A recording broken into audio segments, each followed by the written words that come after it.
Welcome to the YouTube, everybody. We're doing a new thing. We're trying to put some little shorter clips out there. So this is my intro to this, and this won't happen every time we have these shorter videos on YouTube, but we figure we give you a little snippet of the best of pod. If you're watching this, go listen to the pod on Spotify, Apple Podcast, anywhere you find your pods. So we'd appreciate it. Jordan, your players to watch for Sunday's matchup against the Minnesota Vikings. Going Vikings first. Okay. Danielle Hunter, the NFL sack leader. 9.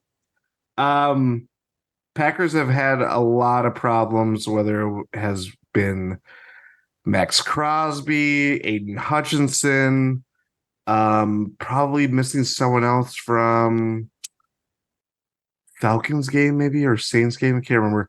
But when it comes to premier pass rushers across the NFL and within their own division, Packers have really struggled. Danielle Hunter, we talked a lot about the blitzing measures that the that the Vikings go, and having a guy like Danielle Hunter, who there was a lot of offseason turbulence with him. He wanted out, wanted to trade. They eventually settled on, I believe, a contract extension or something to basically keep him in Minnesota, and he's arguably playing the best football of his career. He's not as versatile as like Max Crosby, who just lined up everywhere across the line. But I think all eyes will be on Rasheed Walker to block him, keep him out of Jordan Love's hair, that kind of thing. And that's a tall task when a guy, going into this game has 9 sacks through 7 games. Just think it's very simple. If you want to keep clean pockets, if you want Jordan Love to make, I guess, hope to make quick throws, keep the guy that's going to be looking to get in his face and take him down, and keep him out of there.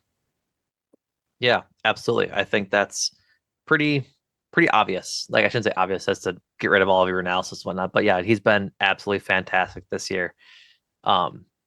In total, like going across the weeks, he had 3 pressures against Tampa Bay, 6 against that stout Philly line, Wow. 3 against the Chargers, 1 against Carolina, and then 4, 4, and 6 against the Chiefs, the Bears, and the Niners. Like, he's just getting these pressures all the time, and he's doing what Rashawn Gary wasn't, and that's getting home. And I'm not trying to like rag on Rashawn Gary like I have been the entire pod, but my point being is that, like, if we want to see a real impact from Rashawn Gary, what Danielle Hunter is doing is that. Yeah. Oh yeah. So, um, I'm surprised that you didn't take take this Viking for your player to watch. I'm going with Jordan Addison. I don't think they could have asked for more from Jordan Addison to replace Justin Jefferson when he went down. Looking at his stats quick from this season, he has 400 yards on 30 catches and 6 touchdowns. Uh, Looks like since I forget what week Justin Jefferson went down, but he had in his last 3 games against Kansas City, Chicago, and the Niners, he has 6, 3, and 7 catches for 64, 28, and 123 yards. 123 yards passing or receiving against that Niners defense, which is damn good, frankly. Yeah. He's been a really good second and third option when Justin Jefferson was healthy as a 3, and now as a 2 that he's not, and TJ Hawkinson's probably the number 1. But even through the first 3 weeks of the season, 61, 72, and 52 yards receiving. Like, he's been playing really well. And I think what is honestly a little hilarious of it all is I remember when we did like draft recap of, or like draft analysis of who we wanted in the draft, picking at 13 and then in the second round. A lot of people were like, I'm not really sure Jordan Addison's going to be good, or if Yeah. he's going to make it out of the first, or if he's going to be there in the first round, or I'm sorry, if you should be drafted in the first round was my point. And I think he's having the best rookie season, no matter like of the rookies so far. JSN has been impactful when it comes to the the Seahawks. Now that DK Metcalf is hurt, he's been doing a little better. But JSN was the first guy off the board for as a receiver at 20. Quentin Johnson at 22. I'm sorry, at 21 has had an opportunity with Mike Williams going down. He hasn't produced. Zay Flowers No. is getting a lot of yards, um hasn't had a lot of uh touchdowns. I think he only has one. But for context, Zay Flowers has 39 catches for 442 yards and touchdown. Jordan Addison has 29 catches for 400 yards and six touchdowns. Like they're pretty even so far. And I think the touchdowns kind of pushes him over the edge versus the receptions gain and the yards uh, advantage he has. But then trying to look at a couple more, Jonathan Mingo for the Panthers we mentioned earlier, Yep. fine, not Jordan Addison. And then before we go way down into the doldrums, like Jaden Reed and a couple others, Rashee Rice is having a good season for the Chiefs, but I think I attribute more that to Patrick Mahomes than Rashee Rice. So Jordan Addison is the player to watch for on the Viking side of the ball come Sunday, because if whoever they stick on him, whether it's Carrington Valentine or Corey Valentine or Azul or maybe Jair if he ends up playing, whoever is covering Jordan Addison is going to have their work cut out for him. And I think Joe Barry has to come prepared to treat Jordan Addison like they treated Justin Jefferson in the second Vikings game last year. Otherwise, he'll torch most of the secondary, which is depleted if Jair is out. So yeah, Jordan Addison is my Viking to watch for sure.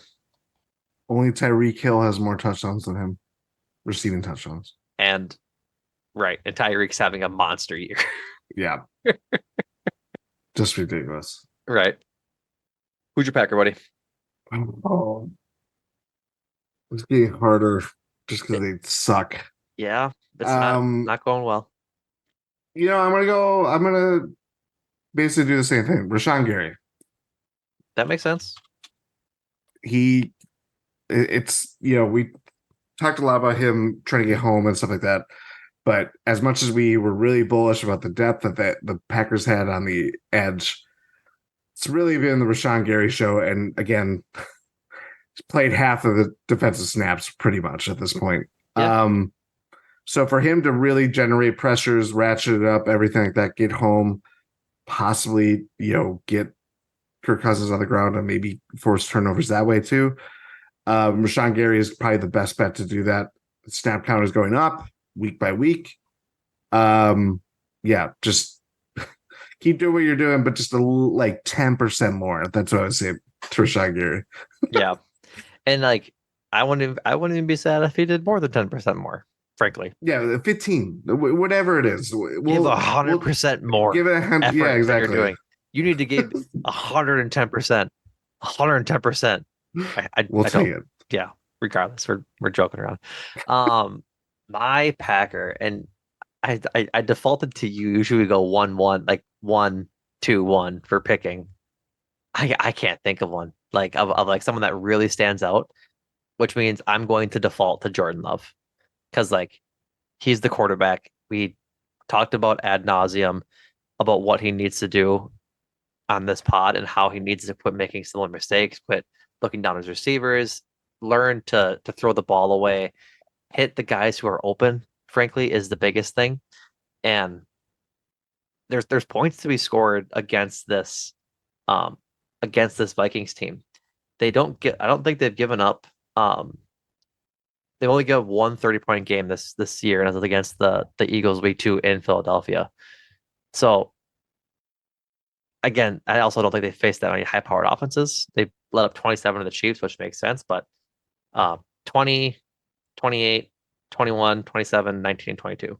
Like there's points to be scored there. And I think the biggest thing is just a fast start. And that's a Matt LaFleur problem too. The play uh calls and the script to start the game need to be on point.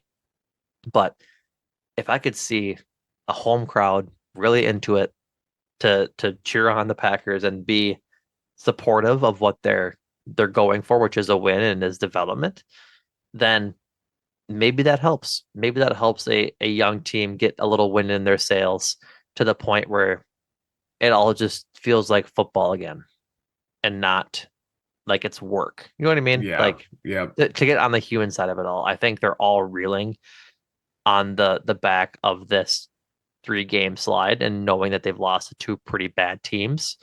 But it's tough when you're a young team like this. We talked about it's hard to win. You got to find out ways to win, and they haven't. But against a division rival who is on a winning streak and at home for the first time in a month, I think Jordan Love has an opportunity to be a leader of this offense to then get these guys going, try and find guys in rhythm and stride and hit your target. And if he does that, they might have a chance to win on Sunday. And even if they don't, it at least pick them up if they're playing close rather than getting blown out against the Lions or making stupid mistakes that they had been in the last 2 weeks against the Raiders and the Broncos. Score predictions. Are you ready? I might break my streak, Your, unfortunately. your streak of picking Packers wins. Yeah. Yeah, for you people watching the YouTube, this little new short clip we got going on. I've picked the Packers to win repeatedly since week 1. I've been a believer that they should be winning these games, and I've been proven They've been wrong. in position to. They've been in position to. I've been predicting large offensive outputs though, which hasn't happened. No. Excuse me, but I am going to unfortunately pick the Vikings to win. Not that it brings me any happiness, but I'll say 28-16, which is a stark contrast to what I've predicted in the past. And maybe they'll win this week despite me. Vikings 31, Packers 16. So you have them And, score and one. basically, Price is writing you. Yeah. See how you are. All right, folks. That does it for us. Um, feel free to find all of our podcasts at gspn.info. You can find All Things Packers with us, Talk with the Tundra. At Packers GSPN is our Twitter handle. You can see our Twitter handles on the screen. But for you pod listeners, obviously at Numac is known, at Jordan Chesky. You can go check out All Things Brewers at Cruising for a Bruising as Adam and Andrew recap the Brewers off season here in the next couple of weeks, or I'm sorry, recap the Brewers season in the next couple of weeks, and then talk about some off season moves coming up. Craig Counsell, Corbin Burns, Willie Damas, all that good and happy stuff. And then if you're listening to this in the morning, like you should be as a loyal listener, Bucks play tonight. Damon Giannis, freaky time Ooh. begins against the 76ers tonight as the new look Bucks get started. So I know Jordan and Adam are going to cover on Win in 6, and Pat and Rohan are going to cover it on Eurostep, and all 4 of them did a 3-hour pod on the Bucks predictions for the year, in which case in the middle of it was dropped about the Giannis extension. So that was a fun video to react to or watch and listen to as the boys reacted to it live. So go check out all of those on your podcast platform of choice. Or if you're watching on the YouTube, you can go click over to the video that's in our on our profile now. So all right, everybody, that was one of the longer previews we've had at an hour and 36 minutes. So regardless of it all, we appreciate your listenership and thank you for listening. And Jordan, thank you. Thank you.